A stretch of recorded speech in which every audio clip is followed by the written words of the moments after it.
Connecting to cloud server. Okay, ready? 3, 2, 1. Hey everyone, welcome to this very new podcast. We call it the client-centric podcast because that's what ChatGPT gave us a suggestion name that we plan to do for the very long time, for the longest time.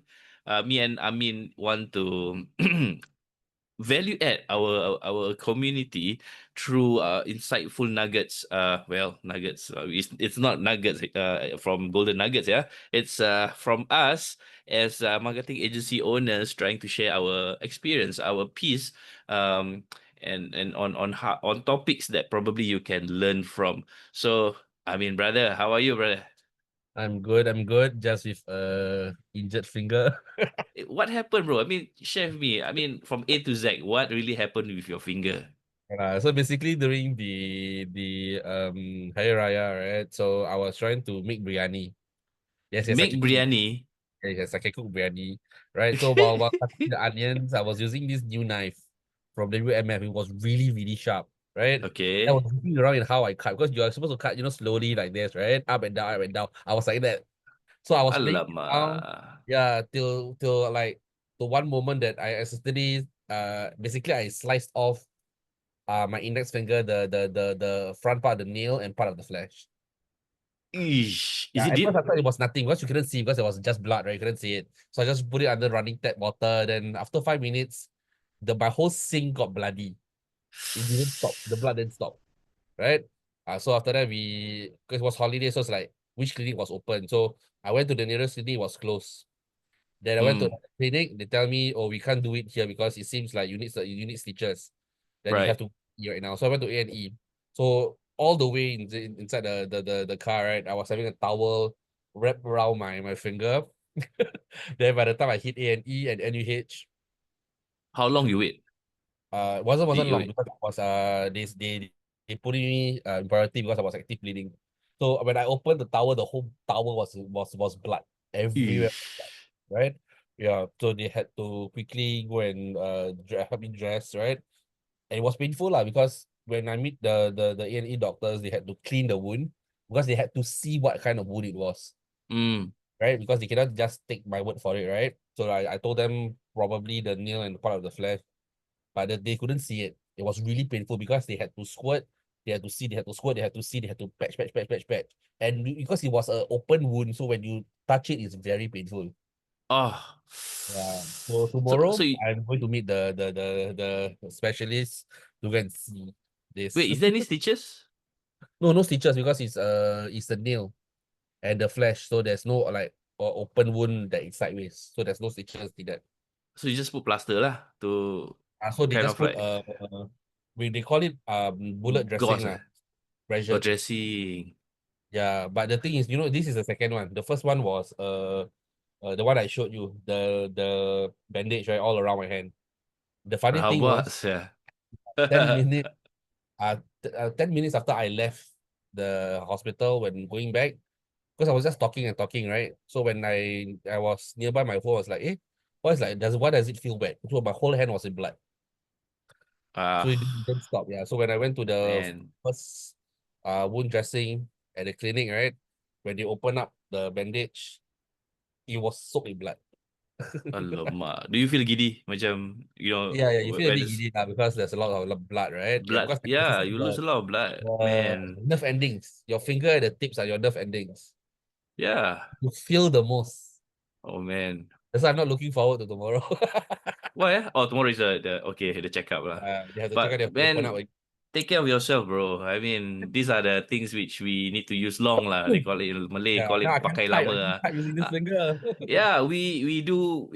What do we do in marketing? We need our fingers. I think these are assets, bro. Assets that we use for typing, sending messages, creating something. So I think for this very first episode, we want to do a bit of introduction, not too long, because I don't want to dwell on too much of ourselves. It's about, the community. Yeah. I don't know what to name the community, but based on the podcast, it says client-centric podcast, CCP.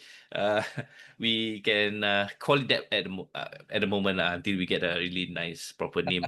So yeah, maybe I can start introducing myself. Probably a short one. Um,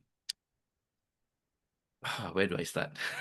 Okay, so first and foremost, guys, if you don't know me, I think you can see by the name of this is to Zoom chat, Nazreen Daud.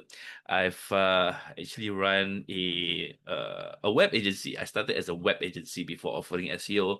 Um, Back in 2019, but I've been doing all these things since 2012, working freelance, working in the marketing agencies, job hop on different marketing agencies and learn from there before eventually started one accidentally. So why do I say accidentally is because while I'm doing freelance work on Upwork, this UK guy who is an expat in Singapore wants to look for someone who he can partner with. So he kind of like hired me on Upwork. I think he paid me $500. That was my very first Upwork gig. But it didn't go through Upwork. We kind of like communicate over there, and then we meet up at Costa Coffee. I still remember at Robinson Road because he lives nearby. Orang kaya ke. Oh, So Robinson Road. yeah, Robinson Road, bro. Then because the agency that I work back then is located nearby also. I know you. So we met over there, we discussed, we talked, we vibe, and then we kind of like transact lah through a very first project, which is his portfolio website lah, where he share about his personal branding, his PR activities and stuff like that. So from then on, cut story short, he liked how I work. He let me manage all his portfolio companies. Mm, So that is the start of everything, which I feel, wow, I have a set of clients from one client mm, or set of projects lah, from one client. So after I think about a few years, he said that, do you want to continue what you do, bro? I want to I want to acquire you. I want to build a company around you. That's mm, wow. What does that mean? Aku macam just like I can't brain because what from what I know, there's freelance, there's working in agency, but building something on my own is out of the picture lah. So mm, she said, "Don't worry, bro. I'll set up for you a private limited. I'll settle the accounts, the books, the bank account, get the book, and you'll have your company up and running, and there's a bit of capital that we put in." Aku macam, wow, really? So why is there capital? He said this is like a buffer for you to transit from a full-time to a self-employed, mm. or I would say a business owner lah, because this is typically a business, not even a what's it called, what, not sole proprietor, bro. It's Private limited, eh? private limited. So that jump is like super huge lah. So Mm, 2019 that happened, and slowly after that COVID happened. That's where I think projects come in thick and fast because people need online presence. And as and when I learned through just doing client servicing, the journey taught me a lot of hard knocks lah. mm, I mm, thought the money that he put to transit me from as an employee to a self-employed, right, can last long, bro. mm. It Yeah. depleted like water. So that taught me a lesson in cash flow to make Mm, sure I can sustain the businesses. And then the next thing happened. Uh, there's ups and down lah. Okay, mm, probably I want to keep things short. And until now, still surviving. But of mm, course, looking at a new direction, probably mm, perhaps with you or and probably the other podcast to see how we mm, can build some sort of uh, different streams of income.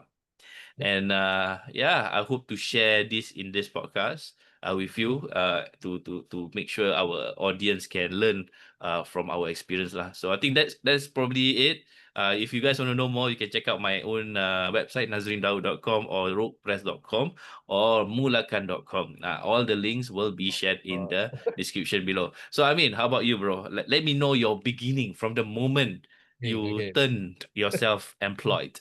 I mutated. Huh? Okay, I mutated. No lah. So basically, back then, when I first started, internet marketing was something which is very, very new, right? Okay. You don't really hear of it. There was only drop shipping back then.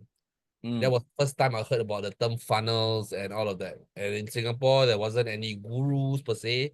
In YouTube, there wasn't any videos, right, for you to learn from. Not like now. Right now, Mm. it is vastly different.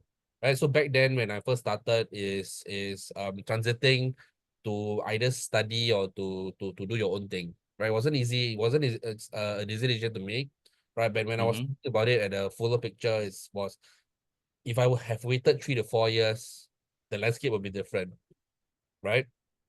Oh Then no. to understand that if I spend that 3 to 4 years in developing a skill set in understanding what I need to do, right? It's still similar to learning. You just have to put your heart and soul, lah, right? So agency work or what I'm doing right now isn't my first business. I first started business with a friend of mine. His name is Gary, right? So we first started doing pet food, selling pet food, right? So we Pet become food. a reseller of pet food, right? So from Okay. your Shiba, from your fuzzy cat, right? We buy straight from the main distributor and we resell, right? Oh, okay. We had another strategy where we want to sell the pet food based on subscription. Because Interesting. I'm a pet owner myself. I have two cats, right? Left one now, right? So basically, the typical norm of a pet food owner is they will just buy the same food again and again because cats are fuzzy, right? Mm. Why not if I sell you a subscription, you can change as and when, and I give you a discount, but we lock you in for let's say four to 1 five year. to six cartons every single month for a year or 6 months, right? Okay, So okay. the concept was good. People liked it, right? I even marketed it out, right? However, that was when I learned that if you don't have your own brand, it's difficult to make a profit because that's when you learn about logistics, right? That Mm. the distributor may give you X, but when you go out into the market, people are already doing X plus 10, X plus 50, Mm. right? They're also giving it huge discounts. Then at the end of the day, you realize that, I'm earning like $2, $3, $4 per carton. Then how am I going to profit, right? So people Yalah. need to buy like 5, 6 cartons and earn at a revenue of $30, $40 a trip, which is doesn't make sense, Mm. right? So that was when I pivoted again. So I pivoted into um my dad actually introduced me to his old friend, right? I call him Uncle Leslie, right? Or Tai An. So basically he had what you call it? He had a warehouse at Sungai Kadut Okay. Dandy, right? So that's when I started to do dry food and dry goods. Your Ah. sugar, your soft drinks, right? So that's where I met our friends who had restaurants, bars, right? So I supply to them in terms of their needs lah. It was good. It was good. So I was like per trip you can sell or you sell them 60 to 80 cartons of food, right? Every 2 weeks, that kind of thing, right? Oh, nice. You have a chain of 3 or 4 plus all other things. It's actually quite lucrative. But when I tried to scale, then the problem comes where the main distributor of certain brands, right? I shan't name some, they start to cut in. Even though they're selling to you, they're also cutting to your own clientele. Sheng Siong. No, eh? No. The brand name itself, lah, usually, right? Okay, So okay. last time I buy from Boca, I buy from Coca-Cola, that kind of thing, right? And we buy at pallets, so it's very different. Uh, and that's where I learned about how much people mark up in drinks. So actually, drinks is a very, very lucrative market. That's why like coffee shops, the owner will always own the drink stall because it's the Mm. most lucrative. Agree. Agree. Right? I can tell you one lah. Basically, if you buy mineral water, right? I buy a carton of 24 of 250 milliliters, right? I love those kind. I don't like the Yeah, 500 one. 250 is the best. yeah, 250, right? So basically, it was only at maybe 30 cents max, Mm. and people are already selling a dollar plus. So imagine per Mm. carton, if you just make $1 per one carton, you already earn $24. Yeah. That's Easy, just eh? one carton, and per Easy day you money, can eh? sell like 1 to 2 cartons a day, easy. Right. Right, right? right, right. So that's when I tried to scale, it wasn't lucrative, right? You are fighting with other competitors. It's all about a price war, right? Everybody was just waiting for each other to die first, in that sense. And I pivoted into something called drop shipping. I learned about Okay. shipping. That's when Singapore have no idea what drop shipping is. People don't really know what drop shipping is. So you know, Tell the audience what is drop shipping. so drop shipping is basically you source items from main suppliers such as in factories in China, right? So it can be US, can be Malaysia, but you need to have the main distributor. They help you Right. do the logistic. You just help to market and they will do the logistic for you.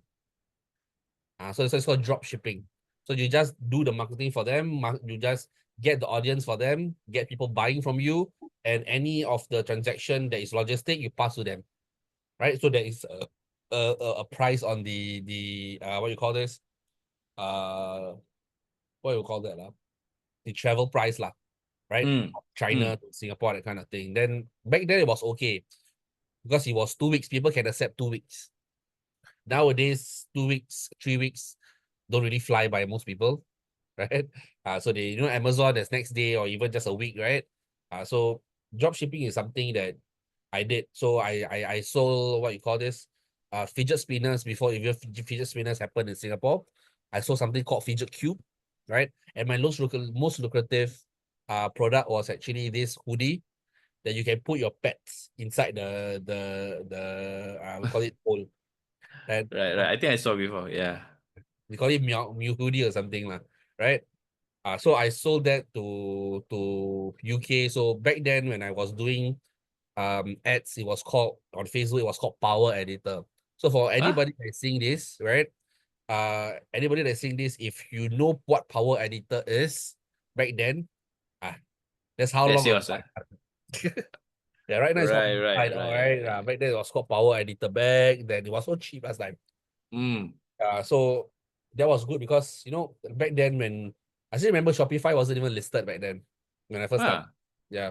So I think my subscription was only like $29 or something, the middle tier. Now I think it's quite a lot right now. Yeah. So that's where like Mm. because Shopify have an app. So when I didn't know anything about websites, right? So you just created a website following other people, Template, ah. a template just to sell, right? Then the mistake I made was I tried to sell everything and anything. Mm-hmm. I still remember my shop was called the Tiny Red Dot. Ah, limbs, yeah. The Tiny Red Dot, I still remember. Right? Yeah, so Tiny but radar, okay. was fun now because that was the first time where I didn't know what internet marketing was. So Uh-huh. basically what I did was I used videos from other competitors, right? And I used it as mine. It wasn't infringing last time because there was no laws, right? So you Back just then. like steal. Yeah, I just quote unquote steal. Right? So I used that Okay. and I just used a different market. So I targeted UK. Okay. I twisted in London or something, right? So after Okay, that, I okay. think you realize that the timing was different. That's when I learned. But the most appealing thing was on your phone, it was connected to your website, right? So you Mm. hear the ching with money coming in. So cool. Yeah, then every day you can hear like 5, 6 times. I was like, whoa. Yeah. Awesome, And awesome. per one, I think because they sell us at the time was I think at 20 something USD, right? So I sold it at 45 USD or 50 USD. So per one, I earn anywhere from 15 to 25 Mm-hmm. Mm-hmm. USD. That was on my markup, right? But as it progresses, right, it's either you scale or you develop into your own product.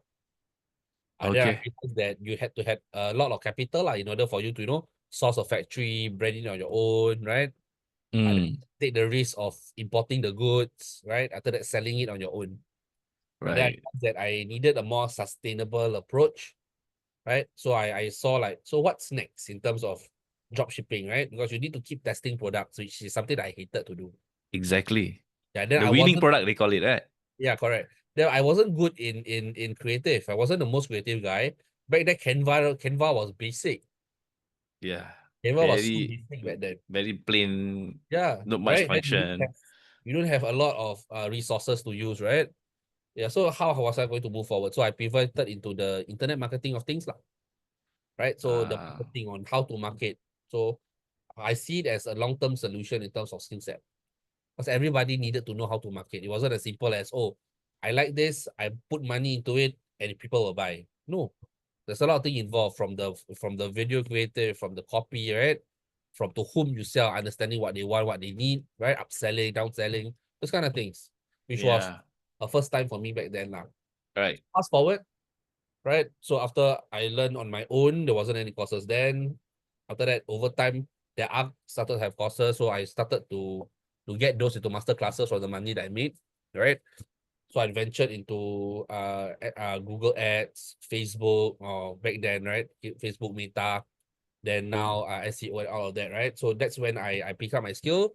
So I started the agency, right? So the agency evolved into being partners into a group of companies, right? So right now we call ourselves CFO Group, right? CFO group. Okay. CFO Group, there's numerous entities inside, most on marketing and accounts, right? Mm. So at the end of the day, now like the things with us. So I think that's how we evolve. I started from not knowing how to do business. If you were to get my friend Gary involved, he was the first person that taught me how to do business because I didn't know exactly what to do, how to run a business. Bro, we should bring Gary in the show so that he can share insights of what happened in the past, and Yes, I exactly. probably can bring my early investor in to see if he can share his piece as well on my own journey.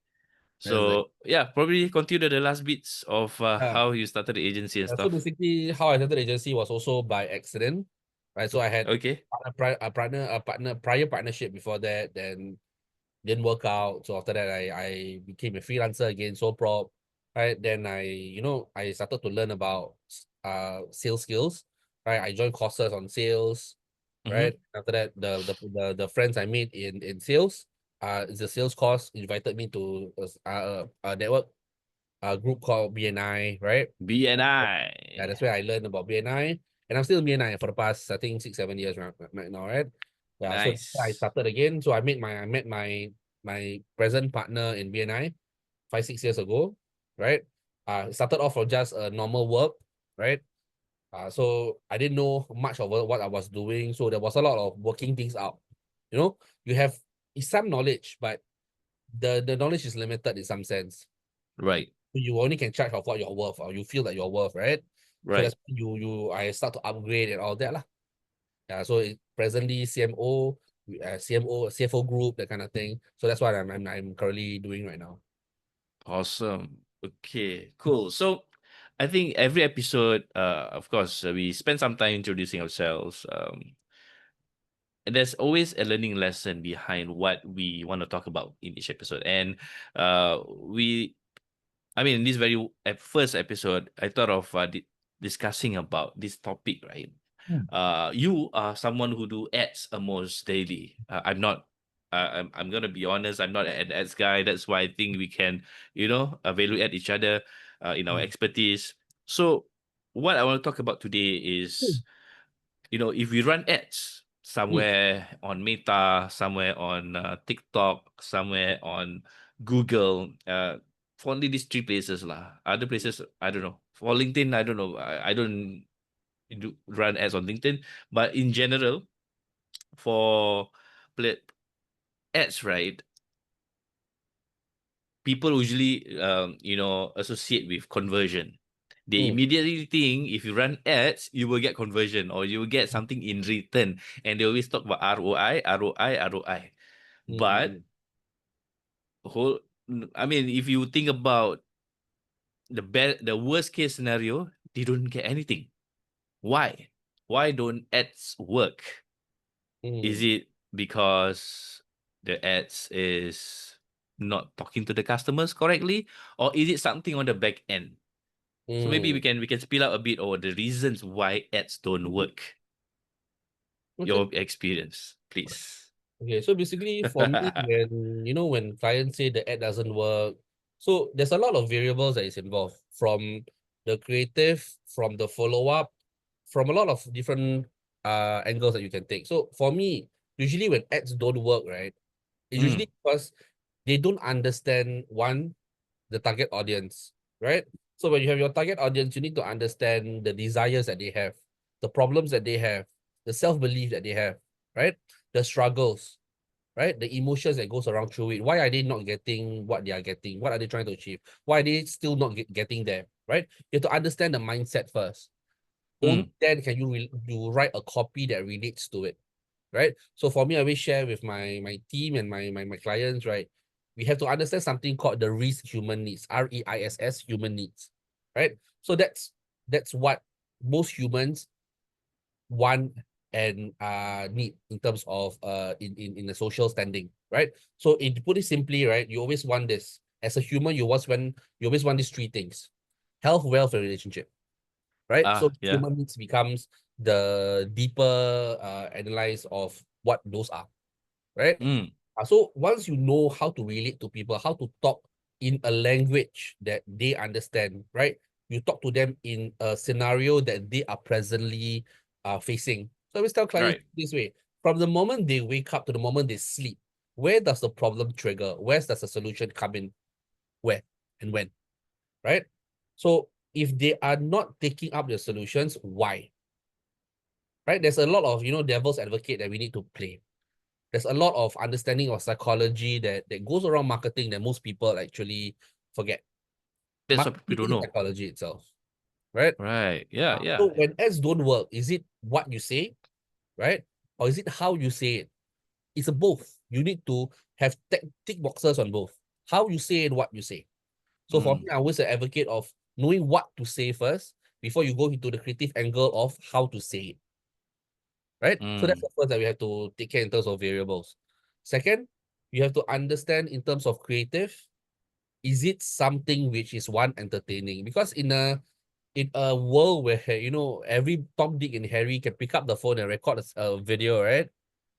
How is yours going to be more stand out in terms of a few values, entertainment value, right? And so forth. How are you going to And stand with AI as well, out? everyone Yeah, uses exactly, AI. How to stand out? exactly, right? So how do you stand out in terms of your creative strategies, right? From Mm-hmm. how you go to take the videos to when I say about creative strategies, a lot of people misunderstand or it's just about how you take the video. No, it's about the strategies alongside the video itself. Example, us versus them, right? Founder story, right? Press hit, UG, Mm. right? So these are all different strategies that, when you're doing an ad, you need to employ. Because which one resonate with people most, right? So which problem that people resonate most? Because Yeah. problems are many and plenty. So there's a priority to those, right? So which one is number one, number two, number three, right? Which one are the ones that people have problem and they want to get it solved now, Mm. right? It's not just about identifying the problems. It's about understanding which of the problems is something which is painful enough that they need it to get settled now, right? So Right. clients Right. come to me and say, "Hey, my ads don't work." Then I would say that look to those first, right? Look to those angles first. Are you establishing the correct target demographic? Are you speaking in a language that they understand, problem that they resonate with, right? And offering them a solution which is compelling enough, right? So most of the time when I engage with clients, I always find that their first solution is discounts. Ah. So I always tell most clients that discount is just a way for you to enter the price war. It's a losing game for both the client Yeah. and for yourselves, right? Yeah, amongst the competitor also. So it's not just about understanding price, right? Price may be a factor, right? But how are you presenting it? How are you presenting your solutions differently from the others, right? Mm. Here, these terms called USPs, right? Do you have your own USP? Can you claim something that they can't claim, or can you enlarge and amplify something that they hardly say? A case in present is when I learned this technique is actually from the book called Ogilvy, right? So most marketers will have read the book called Ogilvy, right? So Mm-hmm. how does Mm-hmm. Ogilvy actually market Rolls Royce for the first time? Wait, how do you spell Ogilvy? A? Ogilvy, Ogilvy, Okay. For the right? clients to check it out. All Yeah. right. So basically, what Ogilvy and how he actually marketed Rolls Royce was every Volkswagen and all the other things was talking about what speed and the look of it, right? But you Mm. know what he said? The only, if I'm not wrong, but you guys can check it out. Right? The loudest thing you can hear inside the car is actually the sound of the tick of the clock. Something along those lines. Right? So he went along the sound, right? Not about how fast it is, how smooth it is, but how quiet it was. He pivoted to the angle. So So, cool. sorry, what? So cool. Yeah, Like, exactly. Right, he pivoted to the angle, right? Sometimes he pivoted into the process to understand what's a process like. So is our process something different from other people, right? So everybody can be doing the same thing, but are we claiming it to be something that is different, right? Positing it to be different, right? So these are what I say to clients: the angles that you need to take. And it's not just about price; it's understanding the problem and the solution that you have and the system that you have, right? And how are you putting it forward? Are you mm, putting a way that is different? So, in a nutshell, for people out there, right? So, why would people buy your product or your service? Why should people buy your product and service? And why do people get your product or service? And these are the three questions that has to always resonate around your mind, right? Because you need to answer these three questions before you even start marketing. If not, yeah. it's So just going to be the th- same as anybody else. that's the thing which they kind of like overlook when they want to run ads. What most people think ads is kind of like you create something, creatives, Mm. put some copy, bam, Yeah, push, exactly. boost, No, no, or no, all no. these things, Boost, and yes. hope for things to happen. Yeah. Hope, hope, hope, hope, hope. And when things don't work out, especially when Doesn't you work with work. agencies, why? Start the blame game. Yes. And then, Exactly. of course, they are nightmare clients lah. I think Yes, both of yes, us have our fair share of nightmare clients, like blaming us without even understanding. yes. So I think we've worked together before, or I think we encounter one. I remember we should not name the client, but Yeah, you immediately terminate them yeah. before even starting the campaign. Yes, Remember? yes. So yeah, so bottom line, I believe in any form of ad campaign, you need to understand objectives, Yeah. right? So Amin mentioned about the psychological things of how the offer needs to be presented, who you need to talk to, make sure the language is correct. From probably my own perspective, because I design web pages, I love landing pages. Uh, I think messaging on the landing page also plays a part, but Mm, also depends on how you do your ads. If you do lead ads like on Facebook, then you won't see the landing page. So for example, if you run your ads to push them redirect to a landing page, that's where a good landing page plays a part. If it's mm. broken, if you just push to a website, then that is like a recipe to hell because Yeah, you don't exactly. have a proper call to action, you don't have a proper Hierarchy doesn't work. problem statement, solution, all these important sections in the landing page. Then those are the factors that people seem to overlook lah. So Exactly. yeah, probably we can wrap up with this component, follow-ups. Yeah. Is this one of the main reason why people don't convert? They don't Yes. follow up enough. What do you think? Yeah, I think these days, right, where the touch points in the digital landscape is very one important and prevalent. These two things, because you see things can be on Meta, which is it can be either Facebook, can be either Instagram or both, or even on Mm, TikTok or email, right? Or on yeah, Google or YouTube. See, right. so my appeal to most clients who are trying to market, right? After you settle some of the variables, there's a lot more variables that we can talk about in another time, right? But when you talk about just follow-ups alone, most clients don't have a follow-up action. Meaning the moment a lead comes in, there is no form of follow-up and no form of digital accountability to those clients itself. They just wait, like client come in, answer maybe 5-6 hours after, right, or the next day, and they expect the client to be on the same level of interest, regardless, either on as a Google ads or as a Meta ads, right? Regardless, even on instant form, right? So my appeal to most clients is to understand that the way you follow up matters, and how frequent, right? And how you follow up is predicated on understanding what your client want and needs. Because Mm. everybody have a life, right? You can want the Yeah. thing now, then after that your kids running into you, you just forget about it. Forget already. That you have no Yeah. interest, Distracted. right? Exactly. So how are you doing any form of strategy to ignite their interest again, Mm. right? From SMS, from email nurture sequences, right? From remarketing videos to remind them of why they need what they need. Is there a video that posits what you might face if you still delay, Mm. right?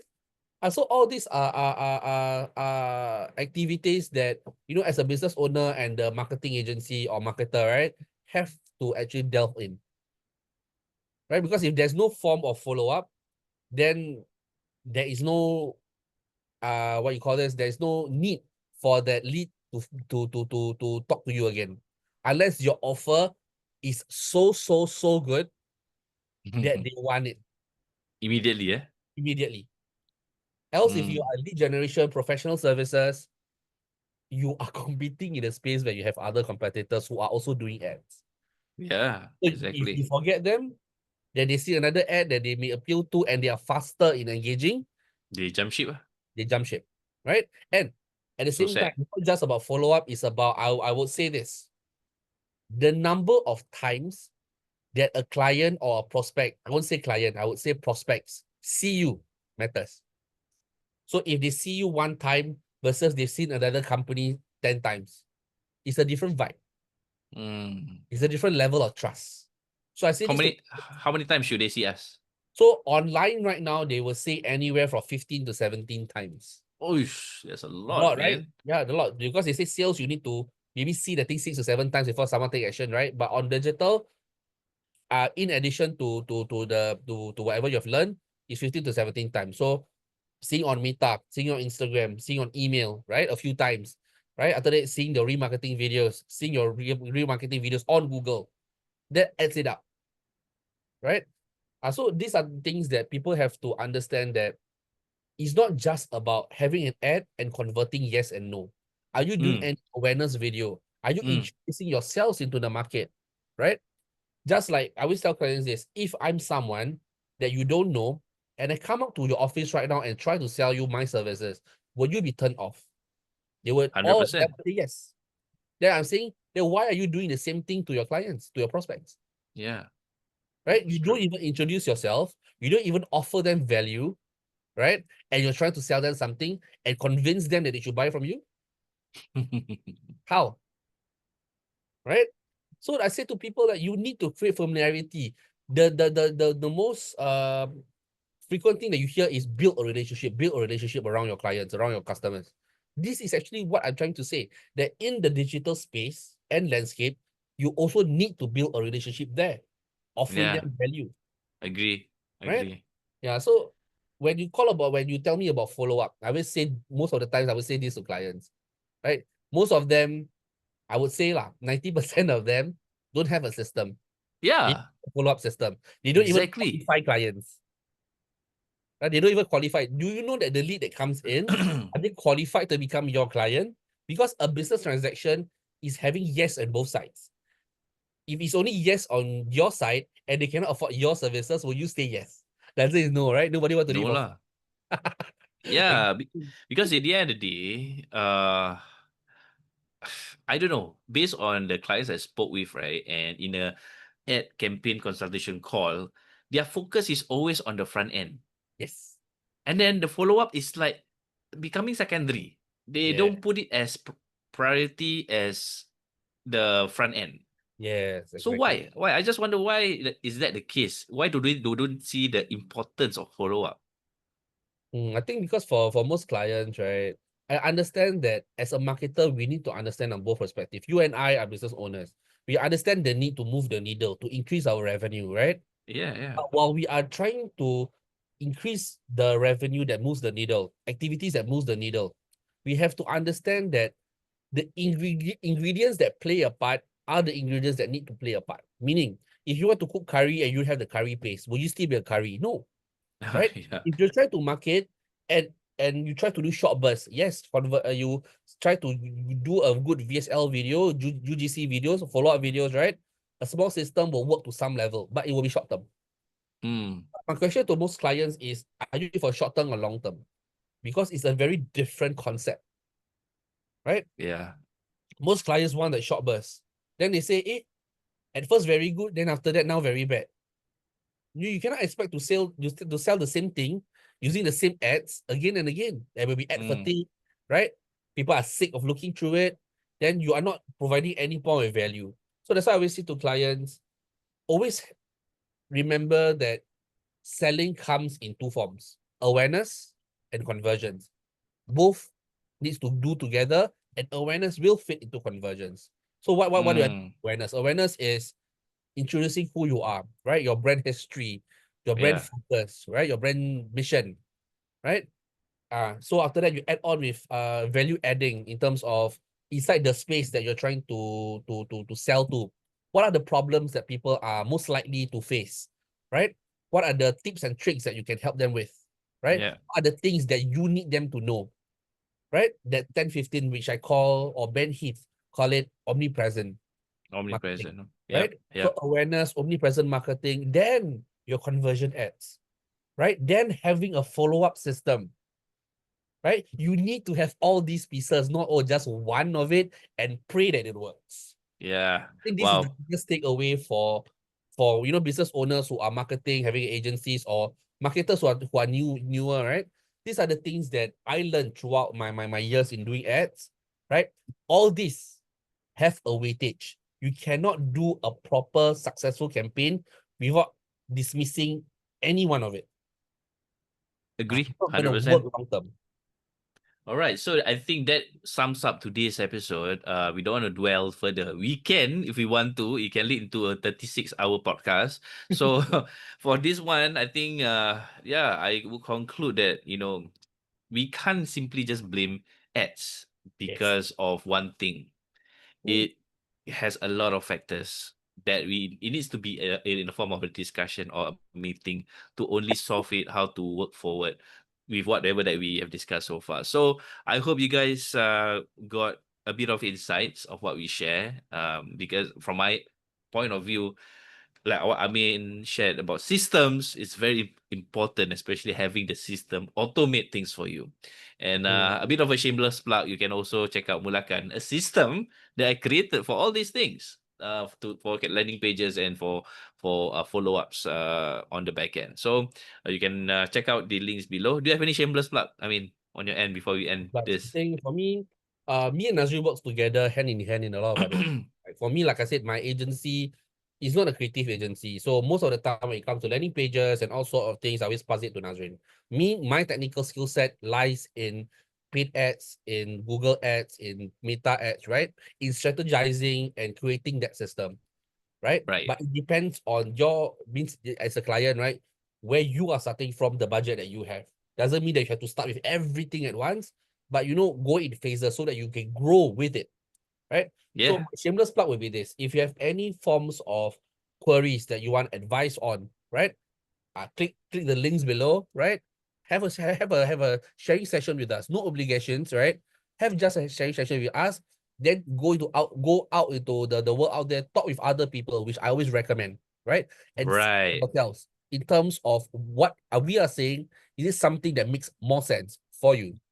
Agree. So let me double down on that. This shameless plug is like a conversation with you, with both of us. And we would love to speak with you to see how we can help you. Because in the end of the day, you need to understand, people to see your blind spot. Mm. Sometimes in marketing, there's a lot of blind spot that you miss out. So we, invite you to speak with us. I will create a link that will have a booking form that you can just click and then see if that timing works out for you. Best is within working hours lah. If you need to speak to us outside working hours, probably you can DM us on our socials. We also put our socials in the comment below. I mean, the description below. And yeah, that wraps up the show. Thank you so much, bro. This is the first one. I hope it will be a better one in the future.